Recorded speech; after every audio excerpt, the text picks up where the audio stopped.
It was great, and I'm very happy that the city council voted favorably for this project. It's been a long road. I started it in the latter part of 2014. I purchased a property in the latter part of 2015, and since then I was able to obtain permits from the Corps of Engineers, and that's a lengthy process, but they were also very receptive. Along with that, we were able to get to the point where we came to rezoning. Rezoning, Mr. Freeze, was very professional, and they saw the potential for this project and for the community. So they approved me, and then I was scheduled for today for the meeting with City Council. And I'd like to thank the mayor, the city manager, the city council members for, they are pillars of the community, appointed by the constituents, which is us. And obviously they deserve their place in the positions that they're at because they were able to see the potential for this project to not only bring more tourism, but tax dollars and foremost jobs to the community in the area. And I think we all have a big responsibility to the community and to the city. And I look forward to working very closely with all of the individuals that I just mentioned. Do you need to pass by? Yes, please. Go for it. Yeah. Sorry about that. No, you're fine. Hopefully this So what comes next?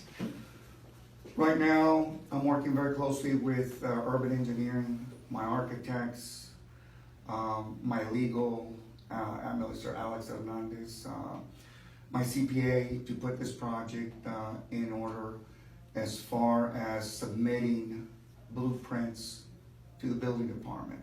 Once that is accomplished, we get the building permits and then we proceed with building. Fortunately, the property that I have is waterfront. It's beautiful. It's right next to Mansion by the Sea. It'll be a standalone featured event. The property is 100% clear, clean, and paid.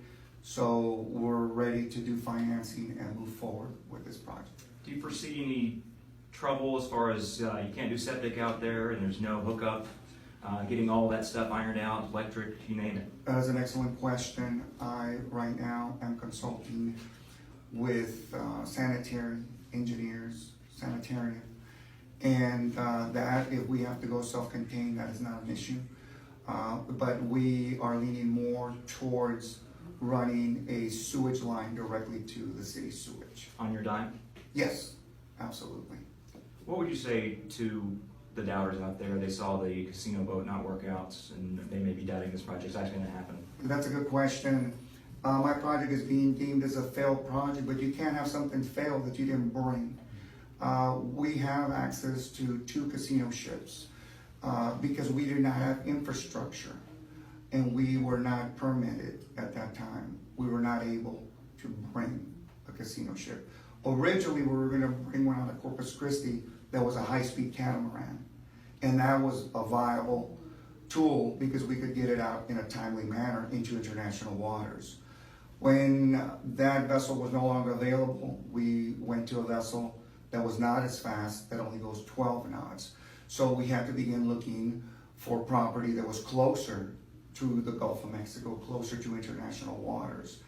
Thus, I purchased the property that I have now. So during the time there were naysayers, but it's like a great chef. You don't know what his recipe is or what he's cooking behind the kitchen. There's people waiting for their meal, but you don't know what the chef is preparing. And so behind the scenes, despite doubt and naysayers, I was still moving in a forward motion. Fortunately, that's why I'm here several years later with the diligence, was able to finally get the permitting necessary. So with the condos would come the casino boat? Absolutely. And would at that point the money collected from folks for the maiden voyage, they would then get to go on that maiden voyage, or do you plan on refunding any? That is a good question. At Shoke, I have email correspondence that I'd be happy to share with anybody where they state that they reimburse everyone's monies. My website from then until now has been the same, very transparent. I've had my image there, my direct contact number, the number where they can call for refunds. the email, which is refunds@showclicks.com, and my direct email and contact information.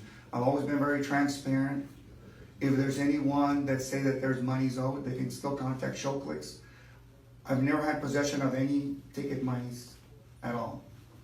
I just want to clarify that. The monies were collected by Showclicks and held by Showclicks, but they would not proactively give the monies back. It was up to the customer, unfortunately and inconveniently and respectfully, for them to reach out, send an email to acquire 100% of the monies back. Is it too early to ask about a timeline as to when we might see some motion over on the land, or? You know, I don't are we like to still- over speculate. I like to under promise and over deliver. So for now, we're just gonna be working closely and focused on one aspect of it, which is getting the paperwork necessary, the blueprints, so that we may submit it to the building department and get that next approval. Do you have an estimated budget? I would not like to elaborate on that at this time, but there is a Facebook page that we created called Pride of Texas Condos. You'll see this logo on there. I love it. And in there, we would like for people to give their comments, any questions. We also have a petition for growth, which is a positive petition. We just want to hear what the people want in the respective areas. And we're here for the community, and we're here under, you know, whatever the city council, you know, mandates that we do. We're here to comply and do great things for the community. That's all I I think need. I'm good. Anything else you want to say? No. Okay. Good deal. Thank you very much. Appreciate y'all. Thank you. It's very Superman. Oh, wait, let us grab those from you. Yes, I was gonna